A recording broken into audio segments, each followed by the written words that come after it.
Hey, Algebra 2 students, today we're going to take a look at what's called imaginary numbers. So the last couple of days you guys have been working with this quadratic formula, which you should recognize that.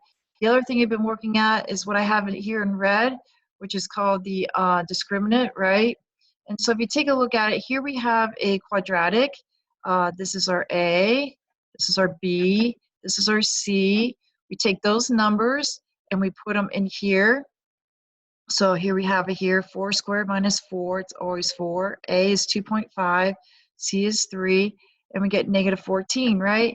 Then we come down, we take the square root of negative 14, and that becomes an error in our calculator. And then also we said that there were no real roots when we were talking about the discriminant. So if I look here graphically and take a look at this, we notice that right here, that there's no real roots, meaning that it's not hitting the x-axis, right? It's up here. So, and then if you take a look at the solutions here, we have this I that's going on. So where does that I come from, right? And then right down here, you can see that this is our discriminant of negative 14. So today what we're going to do is we're going to take a look at these imaginary numbers which have these I's in it. So let's go here and take a look at this. So way back when in the 1500s, there was a gentleman by the name of Descartes who came along this idea of the square root of negative numbers. He came up with the letter, the symbol I. So you want to write this down.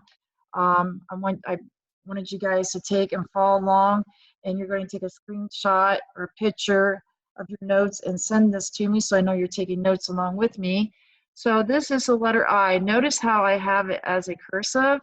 On the computer and that, they're not able to do that, so sometimes you might just see it as an I like that. But technically, in math books and that sort of thing, you'll see it more as a cursive I. So I represents the square root of negative 1. There's other symbols out there, right? Like pi. Pi represents the number 3.14. So Descartes was the guy that came up with the letter I, all right? So let's look at our example. We're gonna have the square root of negative 3. Square root of negative 3 is the same thing as the square root of negative 1 times 3, makes sense. Pull out the negative 1, square root of negative 1, right? Square root of negative 1 times the square root of 3. And that square root of negative 1 is going to end up being an I. So we're going to write down I square roots of 3. Okay? So let's write down another example here, square root of negative 5. So once again, we're going to rewrite negative 5 as negative 1 times 5, easy enough. And square roots we can take and pull them apart. So this is going to be the square root of negative 1 times the square root of 5. And the square root of negative 1 is a I. So it's going to be I square roots of 5. Okay? Next example down here, square root of negative 16, negative 1. So you're writing this down, times 16 equals, and we'll split it apart, square root of negative 1 times square root of 16. So once again, square root of negative 1 is a I, square root of 16 is a 4.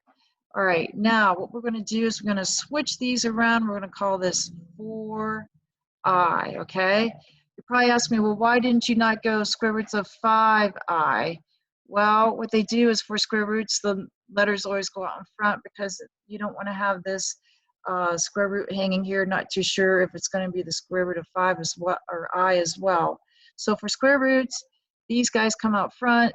For numbers like these, it's going to be 4I.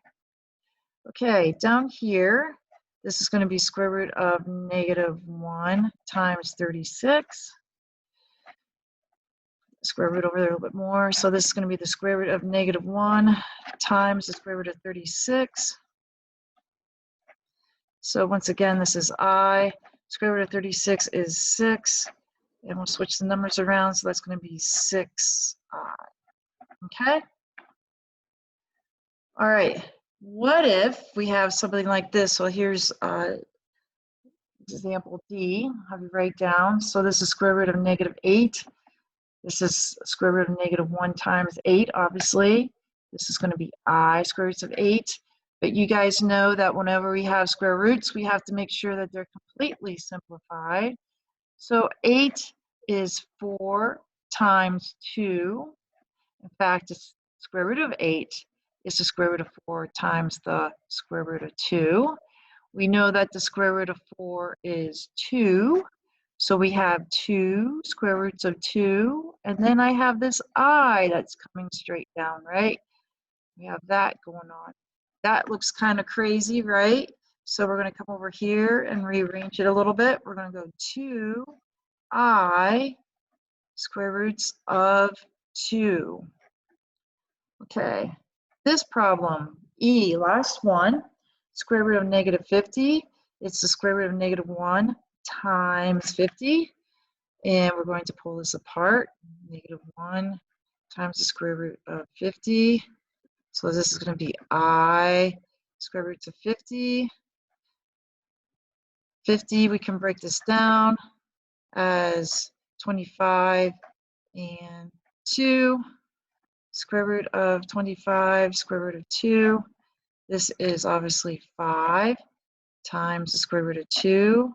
We got this I that's coming down, right? So here's the I coming down. So we have all of this. So we're going to rewrite it as 5I square roots of 2. So that's what you're going to work on today. I have a Quizlet that I'm going to have you guys do. You're going to take and write down the problem, do the work, flip the card, and check and see if your answer is correct. So I want you to turn in these notes for me.